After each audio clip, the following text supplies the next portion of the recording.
안녕하십니까. 6월 10일 국내 시장 마감 브리핑 지금 출발하겠습니다. 좀 소리가 좀 울릴 수 있죠. 오늘도 우리 시장은 상당히 좀 강한 흐름을 좀 보였다라고 말씀을 좀 드릴 수 있겠습니다. 이 주시장이 자 먼저 여러분들 이걸 한번 보시죠.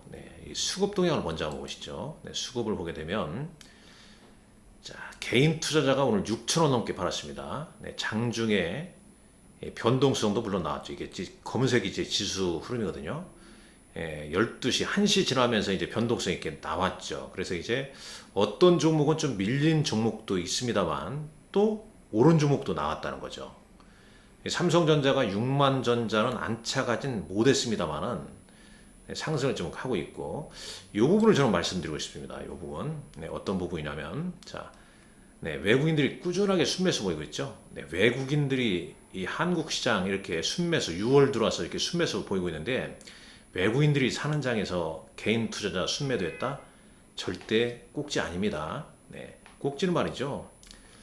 뭐 항상 그래 왔지만은 개인 순매수가 지속적으로 늘어날 때 혹은 뭐 삼성전자, 현대차 뭐 이런 종목군들이 뭐 한 20% 가까이 막 급등하거나 뭐 그런 시점 나올 때 고점이거든요. 그러니까 지금은 전혀 고점이라고 생각할 필요 없습니다. 물론 단기적으로 좀 이격은 벌어졌기 때문에 이격을 좀 좁히면서 움직일 수는 있습니다. 뭐 지수도 잠깐 한번 보시죠. 코스피 지수 보게 되면 자 이러지 않습니까? 근데 주시장이 상승할 때는 대세 상승할 때는 이 두려움의 벽을 타면서 상승하는 겁니다. 지금 이제 시장 대응을 하지 못한 분 입장에서는 야 조정 나오면 사야겠지 이제 단기로 많이 올랐기 때문에 꼭지 아닐까 이런 생각하면서 계속 그 흐름을 놓칠 수 있습니다. 그러면서 더 가버리거든요. 그러면서 계속 하는 겁니다. 지금 그냥 이럴 때는 단순하게 보는 게 좋습니다. 단순하게 물론 당연히 이렇게 이격이 벌어지기 때문에 이격은 좁히는 거죠. 그럼 좁혔다고 해서 이제 시장이 꼭지치고 하락으로 전환되느냐? 그러진 않습니다. 이렇게 이제 이격을 좀 좁히는 과정이 진행된 다음에 또 에너지를 응집하고 또 가는 거거든요. 예전에 이제 우리가 오랜만에 또 이런 상승장을 보니까 이런 이제 과거의 뭐 대상승의 그 흐름을 놓칠 수도 있거든요. 한번 이 부분 한번 보시죠. 5,000개 중에 1,000개 쭉 한번 보면은 이렇게 봐야겠네요. 여기 5,000개 이렇게 한번 놓고보죠. 확대해서 한번 보자고요. 이전 걸 한번 보자는 얘기입니다. 이전 것을. 이전 이제 흐름을 좀 보자면 자 예를 들어서 이런 흐름도 한번 보시죠. 2020년 때 3,300까지 갈 때도 보게 되면 어떻습니까? 여기 이제 매물대를 이제 돌파하고 나서 자 보세요. 직전 고점 돌파한 시점이 20점입니다. 여기를 이 부분만 좀 확대를 해볼게요. 여기지 않습니까? 그러면서 이제 쭉쭉쭉 뻗어갑니다. 그죠? 물론 이렇게 기다리는 조정은 또 있을 수 있죠. 조정. 이렇게 조정을 좀 보이면서 결국은 우상향으로 이렇게 쭉 간다는 얘기입니다. 그러니까 또 여기서도 직전 고점을 박스권 직전 고점을 20점에 돌파하죠. 그 다음에 쭉 또 뻗어 가버리는 흐름 나오죠. 결국 이제 피날레는 이제 이런 흐름입니다. 이런 흐름은. 이 시점에서 이제 삼성전자, 뭐 현대차, 뭐 LG전자, 뭐 애플 이슈 나오면서 막 급등했지 않습니까? 그런 이제 시총 상위 종목군들 이런 종목군들이 한 뭐 20% 상한가 막 그러면 이제 그게 꼭지라는 거죠.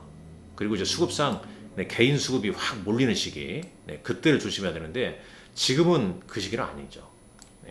물론 단기 이격은 벌어지기 때문에 이격은 좁히는 과정은 분명히 있을 수 있습니다. 그러나 그건 이제 이격 조정은 좀 기회일 가능성이 높다는 거죠. 뭐 개인적으로 그렇게 좀 내다보고 있고요. 물론 제 시간감이 뭐 틀리면은 바로 제가 수정해서 나중에 말씀을 좀 드리도록 하겠습니다. 자 오늘장 한번 살펴보죠. 시장의 상승은 두려움의 벽을 타면서 오르는 겁니다. 항상 장중 변동성은 있어요. 수급을 먼저 보시죠. 수급 보게 되면 오늘 외국인이 5거래일째 순매수 보였고 개인은 4일째 순매수 4일째 순매수가 아니죠. 순매도죠. 근데 장중 변동성은 기관이 이제 오전에 팔았다가 다시 매수했다가 매수폭을 좀 감소시켰죠. 코스닥은 5거래일 만에 이제 순매도로 좀 전환을 했습니다. 자, 특징주를 보시죠. 특징주. 네, 특징주도 여기서 한번 체크할게요. 네, 특징주. 특징주 보게 되면 오늘 전기가스비 인하 소식 때문에 한국전력하고 한국가스공사가 네, 크게 빠졌습니다. 참 확 두드러 맞는 네, 그런 종목도 흐름 나오죠.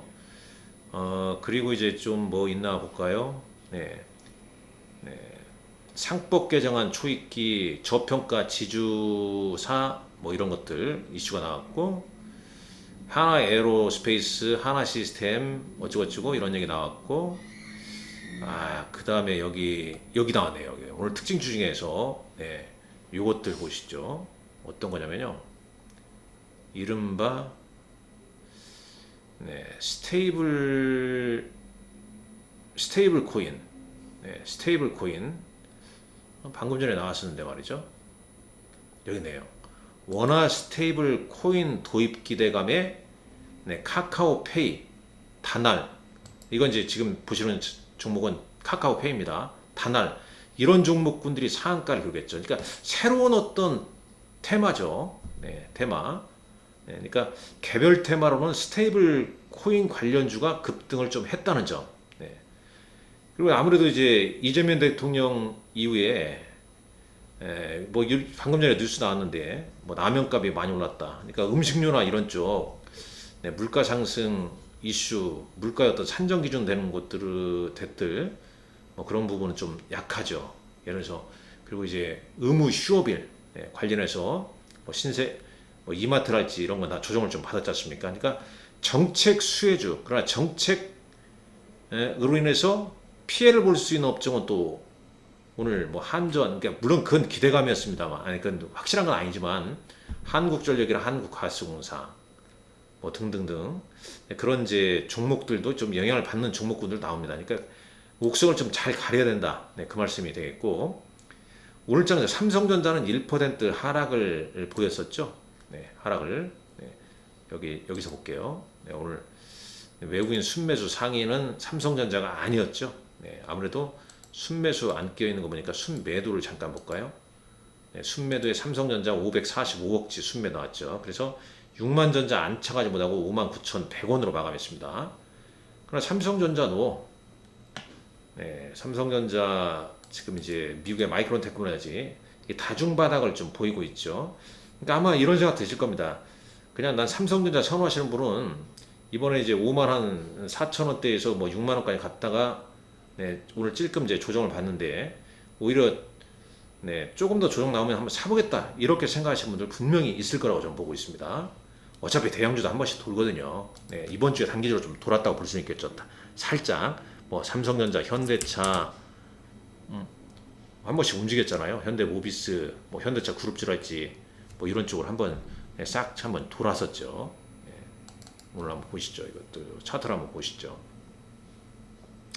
뭐 이런 흐름 보입니다.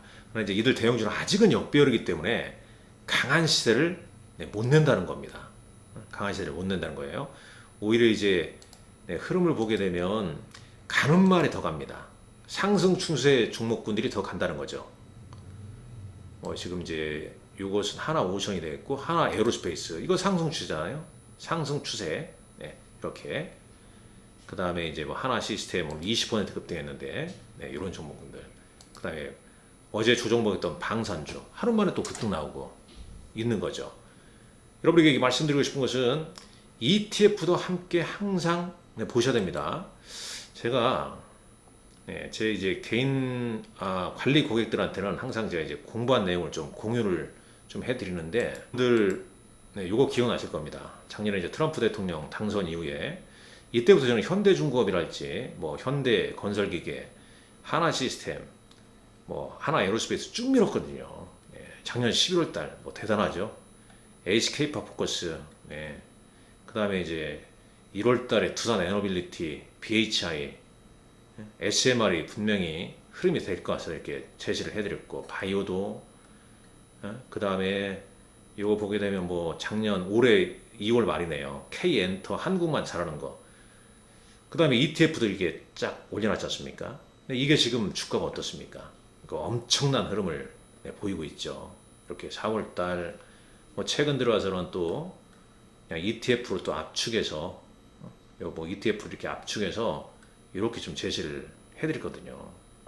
뭐 너무너무 운이 좋은 것 같습니다. 네, 너무너무 운이 좋은 것 같아요. 그러니까 또 ETF 반드시 한 종목씩 넣게 되면 부담이 없더라고요. 그냥 이 종목으로 선별할 때는 너무 어려운데 뭐 시장을 주도하는 ETF를 반드시 하나씩 편입해 놓고 있으면은 물론 이제 개별 종목 상승률 이 동종 ETF에 포함되어 있는 종목의 가장 큰 수익률이 ETF에서 나오는 건 아니지만은 그래도 예를 들어서 방산주 간다 플러스 방산 K 플러스 방산 뭐 ETF 똑같이 따라간다 이거죠. 뭐 이렇게 플러스 K 방산 이런 거 ETF를 항상 넣어주잖아요. 그래서요. 운이 좋은 것 같습니다. 저는 항상 제 고객들 또 이 장이 강할 때 우리 고객들께서 항상 잘 되고 시장 중심에 있는 종목군들 위주로 좀 대응을 하시라는 의미에서 이렇게 전략을 좀 세워드리고 있습니다. 이 시장이 좋을 때는 시장 중심에 있는 종목이 좋습니다. 그냥 단순하게 생각하십시오. 가는 말이 더 가는 겁니다. 그러나 내가 가지고 있는 종목 중에서 아직 못 가고 있는 종목 순번이면 갑니다. 그 점도 꼭 알아두시고요. 네, 코스피 오늘 시총 상위 종목들 볼까요? 오늘 방산주가 상당히 강하죠. 하나 에어로스페이스 6%, 그 다음에 조선주 좀 올랐고요. 하나오션이나 한국조선해양, 조선주도 같이 동반 상승했다는 점. 네, 코스닥 시총 상위에서는 네, 알테오젠, 그 다음에 뭐 파마 리서치가 시총 5위까지 올랐죠. 그 다음에 펩트론, 네, 하한가 맞고 이제 반등이 크게 나왔습니다. 휴젤, 리가켄 바이오. 그러니까 지금 바이오 쪽은 2차 전지는 좀 주춤한 가운데 바이오하고 K뷰티, K엔터 이런 쪽이 주도를 좀 하고 있음을 당연히 아실 겁니다. 지주에서는 뭐 종목별로 이제 하나 같은 경우 올랐는데 왜 하나는 올랐을까요? 하나 에어로스페이스 등등 올랐기 때문에 그렇죠. 그렇다고 지주에서가 지금 끝났냐? 또 끝난 건 아닙니다. 네. 뭐 조정받고 또 상법 개정 뭐 통과되고 막 이러면 또 움직일 수 있는 여건이 있죠. 원전 관련주 같은 현대건설의 여전히 상승, 두산에너베이트는 좀 강보합 보이고 있고. 그러니까 이 종목별로 너무 이제 먼저 세게 오른 종목은 속도 조절을 좀 하는 위치에 좀 있는 종목들도 있고요. 또 속도 조절을 좀 마친 종목은 다시 또 상승을 꾀하는 종목군들이 나오는 거죠. 오늘 이제 코스닥 같은 경우는 뭐 스튜디오 드래곤이랄지 그동안 좀 상대적으로 좀 덜 올랐던 종목군들이 또 크게 오르는 그런 모습도 보여줬다는 겁니다. 테마는 이제 아시다시피 이제 스테이블 관련주들, 스테이블 코인 관련주, 카카오페이, 다날 뭐 이런 종목군들이 강하게 보였고, 오늘 제가 한번 꼭 시간 내서 읽어보시라고 하는 보고서는 이런 보고서네요. 스테이블 코인 달러 패권을 위한 필연, 상상인 증권에서 나온 리포트예요. 그 다음에 KB증권의 2025년 대선 공약을 보면 시장이 보인다. 스테이블 코인 도입이 되겠죠. 이런 리포트 여러분들 참고하시면 많이 좀 도움이 될 것 같습니다. 오늘 여러분들 수고 많으셨습니다. 화이팅 하시고요. 제 고객이 되고자 하는 분들 계좌 유한타증권 비대면 계좌 개설하십시오. 유한타증권에는 제가 있습니다. 여러분들 이런 좋은 장 함께 잘 노력해서 시장의 중심에 같이 쓰자고요. 고맙습니다.